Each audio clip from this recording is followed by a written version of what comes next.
नमस्कार दोस्तों, 24 अप्रैल के रोजगार समाचार में आप सभी लोग का स्वागत है। और हम लोग देखेंगे आज बहुत महत्वपूर्ण खबरें हैं।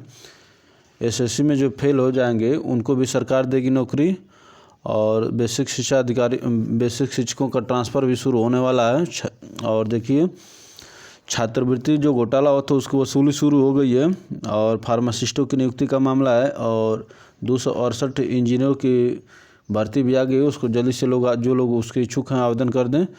चलिए दोस्तों, तो आगे चलते हैं, और ख़बरों को विस्तार से देखने के लिए उससे पहले जो है चैनल को सब्सक्राइब करके घंटी के आइकन को प्रेस करें, ताकि आपको हर एक वीडियो का नोटिफिकेशन मिलता रहे। चलिए अब हम देखेंगे हम लोग खबरों को विस्तार से।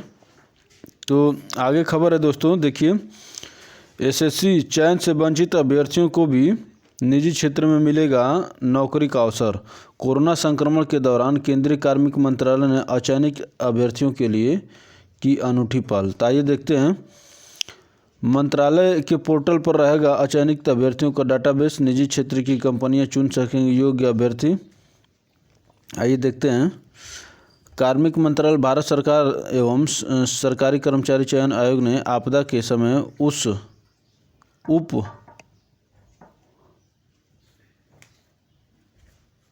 आपदा के समय ठप पड़ी। देखिए, कई बार आदमी इंसान है, जबानें लटपटा जाती हैं, और यहाँ पर साफ दिख भी नहीं रहा था। आपदा के समय ठप पड़ी भर्ती परीक्षाओं के बीच बेरोजगारों को निजी क्षेत्र में नौकरी दिलाने के लिए एक अनूठी पहल की है। एसएससी ने अपनी परीक्षाओं में फाइनल स्टेज पर पहुंचने के बाद भी अंतिम चयन से वंचित रह जाने वाले अभ्यर्थियों का डाटाबेस अपने पोर्टल पर उपलब्ध कराने का निर्णय लिया है। इस डाटाबेस के आधार पर रोजगार देने वाली दूसरी एजेंसी इन छात्रों को बिना किसी परीक्षा के चयन कर सकेंगे। इससे इन एजेंसियों का खर्च के साथ साथ समय भी बचेगा। साथ ही चयन से वंचित रह गए अभ्यर्थियों को नौकरी भी मिल सकेगी। आयोग की ओर से नवंबर 2020 से हुई परीक्षाओं के लिए इस नियम को लागू किया जाएगा।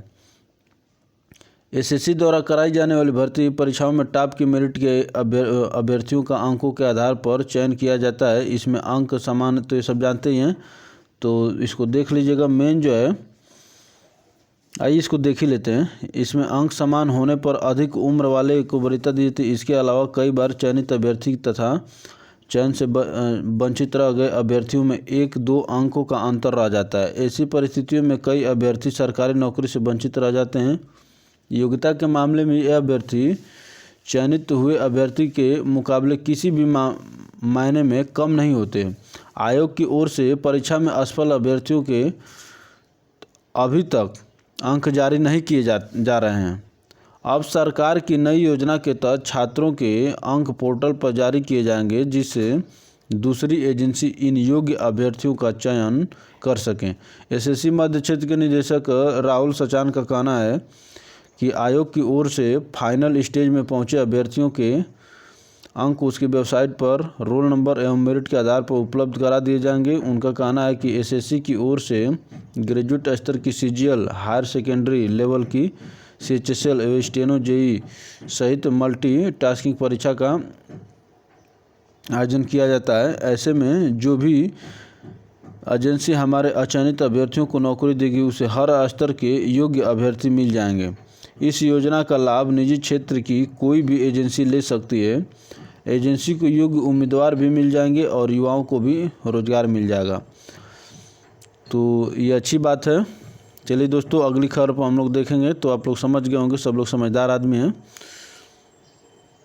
देखिए अगली खबर क्या है। पंचायत चुनाव बाद जिलों के भीतर बेसिक शिक्षकों के होंगे तबादले। तो बेसिक शिक्षा मंत्री सतीश चंद्र द्विवेदी ने विभागीय अधिकारियों को दिए निर्देश। आचार संहिता के तत्काल बाद तैयारी का फरमान। तो नवनियुक्त और स्थानांतरित शिक्षकों को जल्द दिलाएं वेतन। तो देखिए इसमें क्या है। लंबे समय से जिले के भीतर तबादले का इंतजार कर रहे बेसिक शिक्षकों के लिए अच्छी खबर है। बेसिक शिक्षा मंत्री राज्य मंत्री स्वतंत्र डॉक्टर सतीश चंद्र द्विवेदी ने पंचायत चुनाव के बाद स्थानांतरण एवं समायोजन के निर्देश दिए हैं। मंत्री ने शुक्रवार को वीडियो कॉन्फ्रेंसिंग के जरिए बेसिक शिक्षा विभाग के अधिकारियों के साथ बैठक की। उन्होंने अफसरों को निर्देश दिए कि जिलों के अंदर शिक्षकों के समायोजन स्थानांतरण की कार्रवाई की तैयारी करें। पंचायत चुनाव की आचार संहिता के तुरंत बाद इसे पूरा किया जाए। बता दें, अंतर्जनपद तबादले के बाद कई जिलों के तमाम स्कूलों में शिक्षकों की कमी हो गई है। दूसरी ओर 69 शिक्षकों के विद्यालय आवंटन की कार्रवाई के दौरान विद्यालय प्राथमिकता निर्धारण में विसंगति में से तमाम शिक्षकों को दूर दराज के क्षेत्रों में तैनाती मिल गई। इससे तमाम स्थानीय शिक्षकों को 50 से 60 किलोमीटर दूर तैनाती मिली है, जिससे उन्हें प्रतिदिन समय से विद्यालय पहुंचने में मुश्किलें आ रही हैं। कई जनप्रतिनिधि शिक्षकों को न्याय पंचायत का व ब्लॉक के भीतर तबादले की वकालत कर रहे हैं। बैठक में अपर मुख्य सचिव बेसिक शिक्षा रेणुका कुमार, सचिव रणधीर प्रसाद, महानिदेशक स्कूल शिक्षा विजय किरण आनंद, निदेशक डॉक्टर सर्वेश विक्रम सिंह, सभी लोग उपस्थित रहे। तो देखिए यहाँ पर ये दिया हुआ था, मंत्री ने अधिकारियों को नवनियुक्त और स्थानांतरित शिक्षकों का वेतन भुगतान जल्द कराने के निर्देश दिए। उन्होंने कहा कि शिक्षकों को कई जिलों में लास्ट पे सर्टिफिकेट न मिलने से स्थानांतरित जिलों में उन्हें वेतन नहीं मिल पा रहा है। उन्होंने अफसरों को इस समस्या का तुरंत समाधान करने का निर्देश दिया। कहा सभी बीएसए को निर्देशित किया जाए कि वे तत्काल एलपीसी भेजें। उन्होंने 69 शिक्षक भर्ती में नियुक्त शिक्षकों के प्रमाण पत्र के सत्यापन में तेजी लाने और सत्यापन का कार्य शीघ्र पूरा कर उनका वेतन जारी करने के भी निर्देश दिए। तो शिक्षा विभाग में तो पहले बहुत लेट लतीफ़ी चलती थी, अब थोड़ा सा सुधरा है। चलिए, अच्छी बात है। तो ये रहा दोस्तों शिक्षकों से जुड़ी खबर। चलिए हम लोग अगली खबर पर चलेंगे।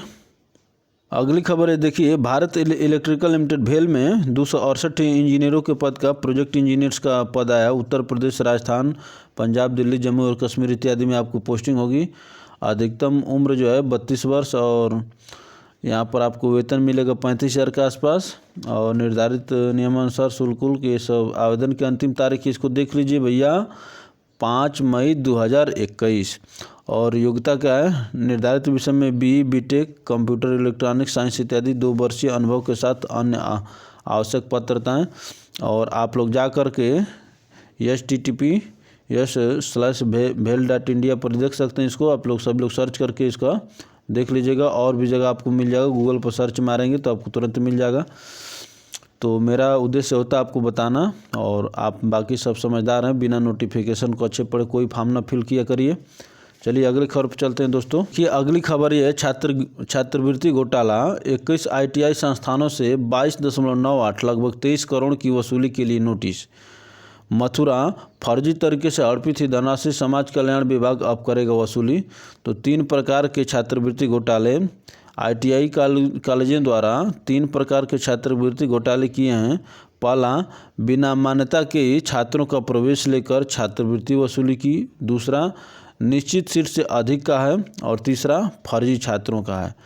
तो ये खूब घोटाला हो रहा है छात्रवृत्ति में। और इधर जो जेन्युइन छात्र हैं उनका जो है फॉर्म में रिजेक्ट कर दिया जिला पर से, और उनको जो जिनको मिलना चाहिए था कमज़ोर विद्यार्थियों को, उनको छात्रवृत्ति नहीं मिली। तो यही सब हुआ।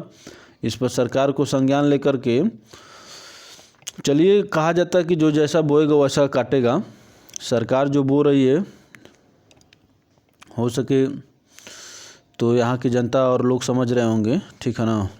आप हमारी कई बातों को ना सुने, लेकिन आप अपने जो आप खुद प्रत्यक्षता फेस कर रहे हैं, झेल रहे हैं, उसको तो आप सुन ही सकते हैं। चलिए आगे चलते हैं दोस्तों अगली खबर पर। अगली खबर है, आयुर्वेद एवं यूनानी फार्मासिस्टों को नियुक्ति देने की उठाई मांग।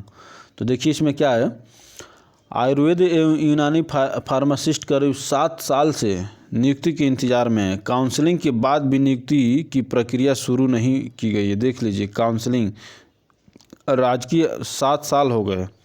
राजकीय आयुर्वेद एवं यूनानी फार्मासिस्ट संघ ने इस संबंध में मुख्यमंत्री, मुख्य सचिव, आयुष सचिव को पत्र भेजकर तत्काल नियुक्ति करने की मांग। संघ के अध्यक्ष विद्याधर पाठक ने बताया कि प्रदेश में आयुर्वेद एवं यूनानी फार्मासिस्ट कोविड अस्पतालों में भी सेवाएं दे रहे हैं। यह पूरी तरह से प्रशिक्षित हैं, ऐसे में मरीजों की इलाज में बेहतर सहयोग कर सकते हैं। इसलिए खाली चल रहे करीब 1000 पदों को तत्काल भरा जाए। प्रदेश भर में करीब 15,000 से अधिक प्रशिक्षित आयुर्वेद फार्मासिस्ट हैं। वर्ष 2014 में करीब 500 फार्मासिस्ट की काउंसलिंग भी हो चुकी है। तो 2014 में 500 लोगों की काउंसलिंग हुई थी और आज तक इन लोगों को नियुक्ति नहीं मिली। तो ये है मामला दोस्तों। चलिए अगली खबर पर चलते हैं। जिनसे जुड़ा होगा लोग देख लेंगे वीडियो को पास करके, रिवाइंड करके। कोरोना के बीच IPL भी चल रहा है। देखिए तो कप्तान राहुल और गेंदबाजों के दम पर पंजाब ने मुंबई को दी शिकस्त। तो मुंबई को शिकस्त देना वो भी IPL में थोड़ा सा एक रोमांचकारी मैच हो जाता है, क्योंकि मुंबई का IPL में दबदबा रहा है हमेशा। तो ये इसीलिए अच्छी खबर है। चलिए तो इसी में आनंद लेते रहिए। देखिए कोरोना से डरना नहीं है, ठीक है ना, अपना बचाव करना है, जागरूक रहना है। तो चलिए दोस्तों एक बार फिर से सरसरी निगाह से सभी खबरों को देख लेते हैं।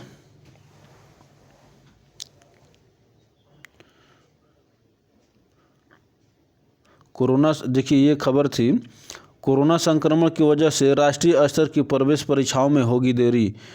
NIT IIT के संस्थानों में समय पर दाखिले होंगे मुश्किल।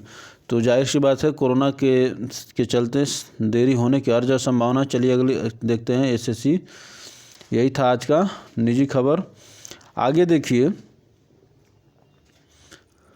नेल्सन मंडेला जी का एक कथन है कि डर का ना होना साहस नहीं है।